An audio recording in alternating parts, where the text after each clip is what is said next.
Hello, Eagles everywhere. Welcome to the NovaCare Complex, day 2 of our mandatory minicamp practice report. Insider Dave Spadaro along with Chris McPherson. And again, we begin with no injuries for the Eagles. One more day to go. What'd you see today, Chris? The practice started early with a bang. Electric to say the very least. First team period. Carson Wentz goes deep, running the deep post. None other than number 10 himself, DeSean Jackson, burning the entire defense for the touchdown. Everyone was electrified. Everyone was excited about it. Certainly that's what we want to see from the offense this season. But I'm going to add this with DeSean.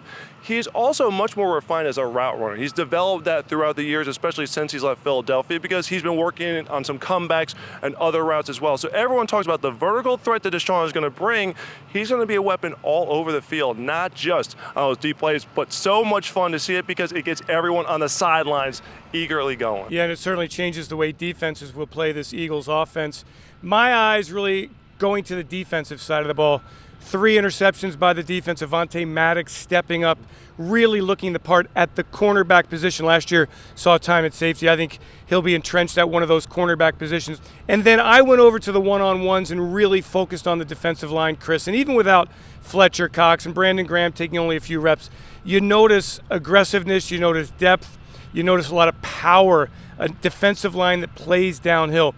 Really will be interesting to watch those battles develop in training camp on the edges and inside, where when you line up Fletcher Cox, Malik Jackson, Tim Jernigan, Hassan Ridgeway, Trayvon Hester, Bruce Hector, I mean, there's going to be some real battles in training camp in the trenches. I think you got everyone covered there. So one player who I'm going to talk about has not gotten a lot of attention so far in the spring OTAs minicamp, and that's Wendell Smallwood. Everyone talks about the addition of Jordan Howard coming from the Bears and drafting Miles Sanders, but Wendell Smallwood is someone who could be used all over the formation. He was lined up, split out wide in a 7-on-7 drill, caught a beautiful touchdown pass in the back of the end zone. Carson Wentz with a bullet of a throw. Not like a catch ball utilized on sweeps. So very, very valuable. Don't sleep on Wendell Smallwood. And just going back to that 7-on-7 red zone, after that beautiful throw by Wentz, the very next play, Wentz looked off the safety and threw a touchdown pass in the back of the end zone to Zach Ertz, who tiptoed in to get the touchdown. Yeah, and that's an area the Eagles really want to improve this year.